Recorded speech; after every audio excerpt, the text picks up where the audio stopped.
Co-produced by Sea Sheppard Australia, award-winning documentary from director Stephen Amos, which charts the attempts of groups of mostly young volunteers aboard a small flotilla of ships of various sizes to thwart the illegal Japanese whaling activities in the Australian zone of Antarctica. Some 18 cameramen, led by Rory McGuinness, filmed an expedition that on one level had all the elements of a great adventure. As the ships depart from a variety of ports in Australia and New Zealand, we are introduced to the captains of the vessels, notably Peter Hammerstead, the commander of the Bob Barker, and their idealistic crew members. Entranced by a pod of dolphins as they head south, these youngsters are made very aware of the dangers they face.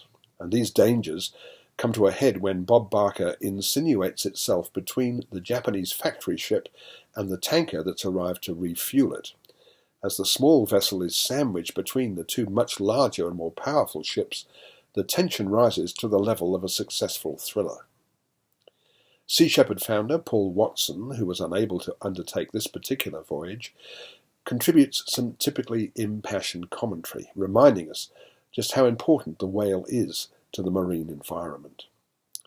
Less integral is the rather eccentric narration by Dan Aykroyd as the voice of the whales. This is mainly employed as a backdrop to the strikingly beautiful underwater photography of these magnificent creatures.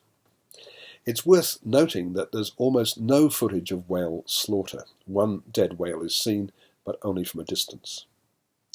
An end title notes that after 12 such missions over the last few years, it is estimated that some 6,000 whales have been saved. I'm giving 4 stars.